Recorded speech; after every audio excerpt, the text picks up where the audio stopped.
जय श्री राम। जय हनुमान।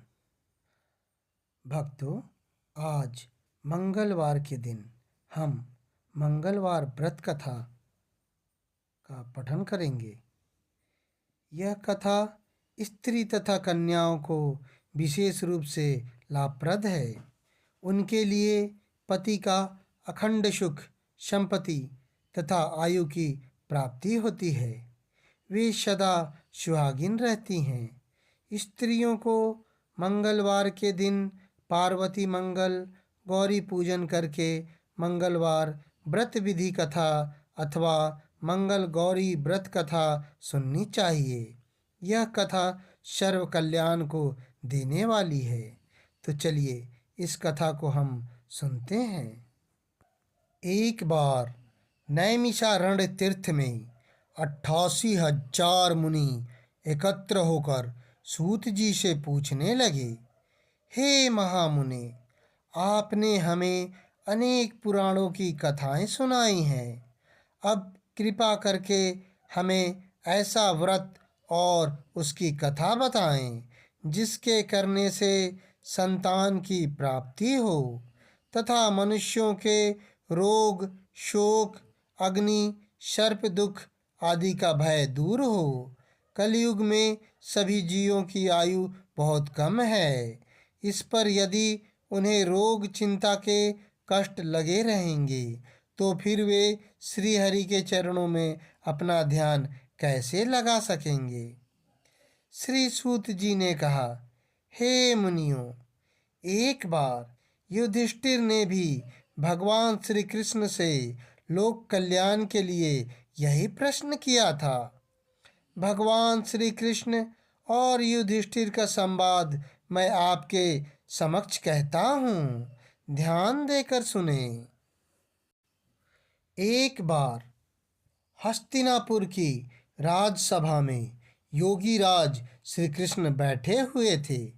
तब युधिष्ठिर ने भगवान श्री कृष्ण से प्रश्न किया, हे प्रभु नंद नंदन गोविंद, आपने मुझे अनेक कथाएं सुनाई हैं।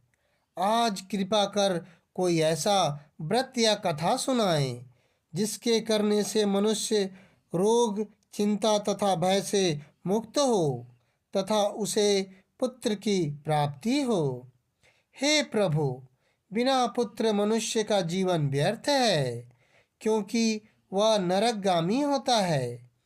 पुत्र के बिना मनुष्य पितृ से भी छुटकारा नहीं पा सकता।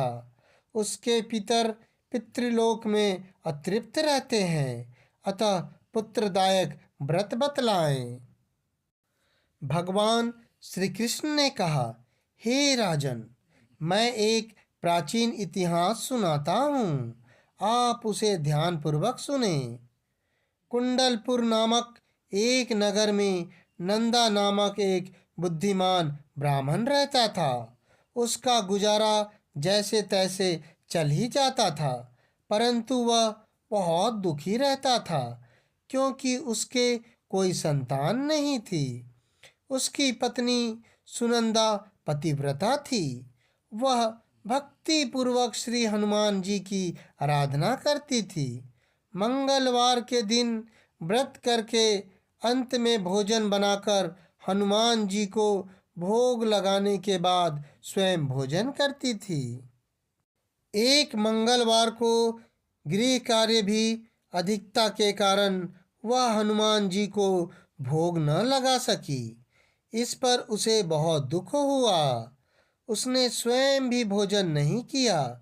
प्रण किया कि अब मैं अगले मंगलवार को हनुमान जी को भोग लगाकर ही अन्न जल ग्रहण करूंगी।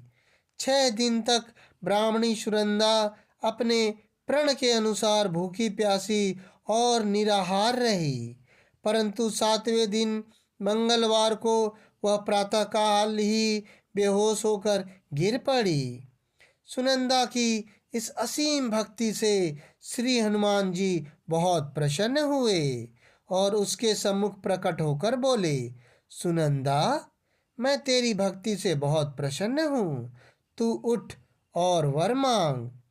सुनंदा अपने आराध्य देव श्री हनुमान जी को अपने समक्ष पाकर आनंद से विह्वल हो उनके चरणों में गिर पड़ी और बोली, हे प्रभु, मेरे कोई संतान नहीं है, कृपया करके मुझे संतान प्रदान करें।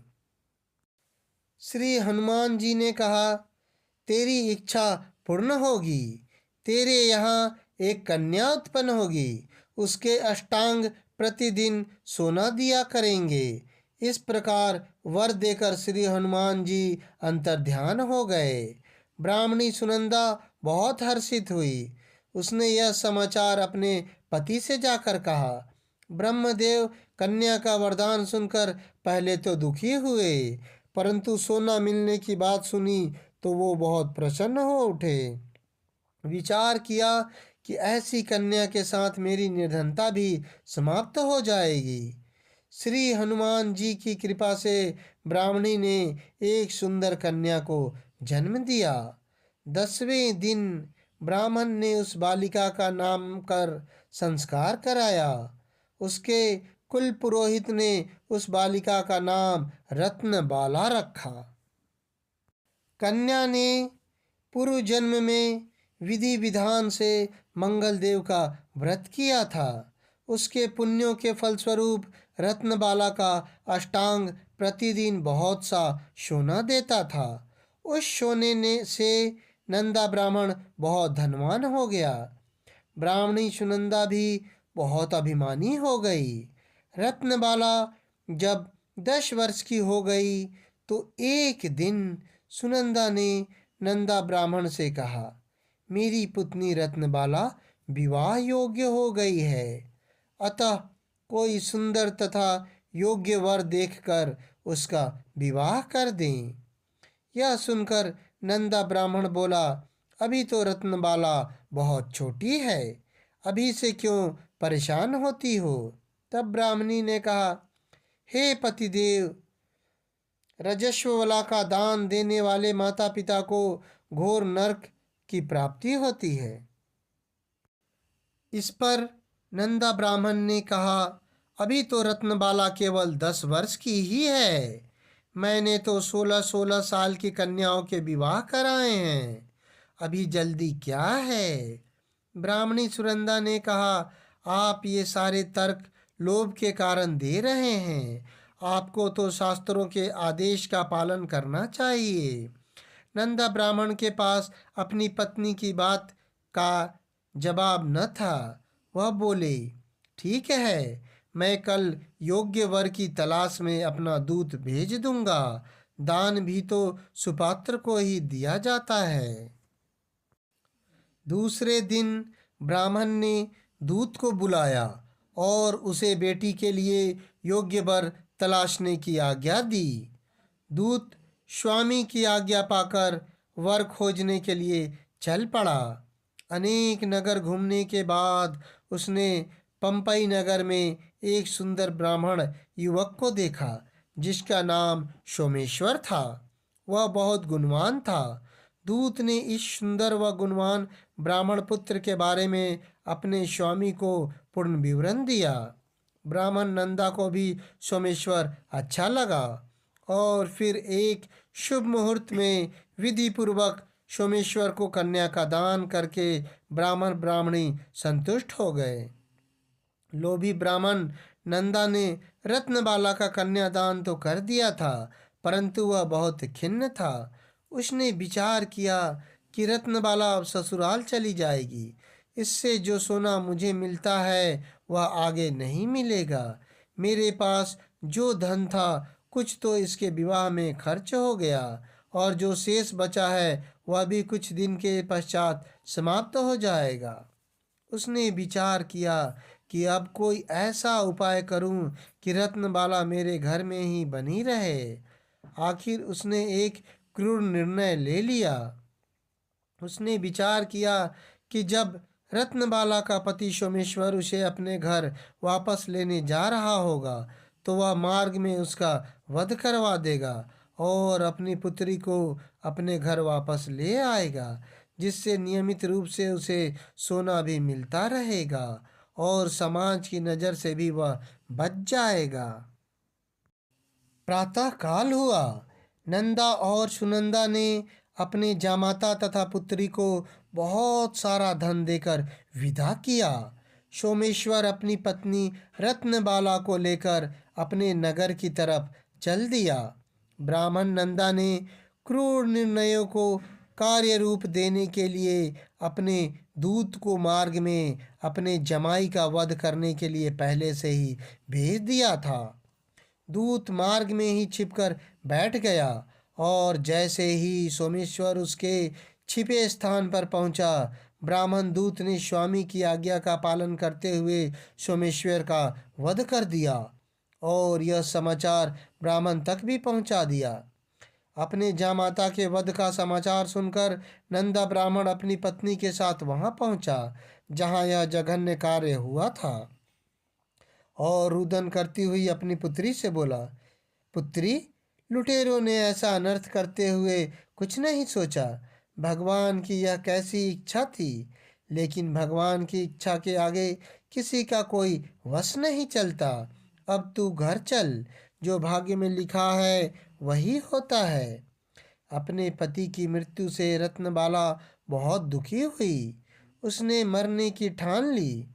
उसने विलाप करते हुए अपने माता पिता से सती होने की अपनी इच्छा बताई। माता पिता ने बहुत समझाया, लेकिन वह न मानी। तब ब्राह्मण नंदा यह विचार करने लगा, मैंने व्यर्थ ही जामाता वध का पाप अपने सर लिया है। रत्नबाला अपने पति के साथ अपने प्राण तक देने को तैयार है। मेरा तो दोनों तरफ से मरण हो गया। धन तो अब मिलेगा नहीं। जमाई वध के पाप के फलस्वरूप यम यातना भी भुगतनी पड़ेगी। यह सोचकर वह बहुत दुखी हुआ। सोमेश्वर की चिता बनाई गई। रत्नबाला सती होने की इच्छा से पति का सिर अपनी गोद में रखकर चिता में बैठ गई। जैसे ही चिता को अग्नि दी गई, वैसे ही प्रसन्न हो मंगल देव वहां प्रकट हुए और बोले, हे रत्नबाला, मैं तेरे पति भक्ति से बहुत प्रसन्न हूँ, तू वर मांग। रत्नबाला ने अपने पति के जीवन दान को मांगा। मंगल देव बोले, रत्नबाला, तेरा पति अजर अमर है। इसके अतिरिक्त तेरी जो इच्छा हो वह वर मांग।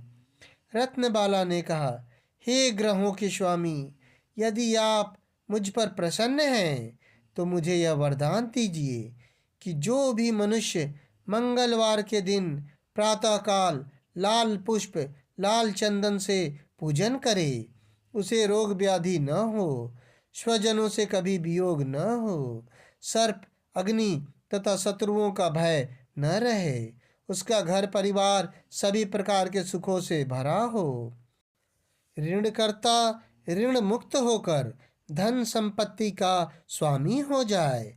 जो स्त्री मंगलवार का व्रत करे वह कभी विधवा न हो। मंगल देव तथास्तु कहकर अंतर्ध्यान हो गए। मंगल देव की कृपा से सोमेश्वर जीवित हो उठा। रत्नबाला अपने पति को पुनः प्राप्त कर बहुत प्रसन्न हुई। सोमेश्वर अपनी पत्नी को लेकर अपने नगर को चला गया। रत्नबाला को यह पता चल गया था कि उसके पति की हत्या लोभ के कारण उसके पिता ने करवाई थी, लेकिन उसने इसे किसी को नहीं बताया। उसने पिता को क्षमा कर दिया। पति पत्नी ने आजीवन मंगल व्रत किया और मंगल देव की कृपा से इस लोक का सुख ऐश्वर्य भोग कर अंत में स्वर्ग लोक को गए। इति श्री मंगलवार व्रत कथा समाप्त भवति ही। तो भक्तजनों मिलकर बोलिए, हनुमान भगवान की जय।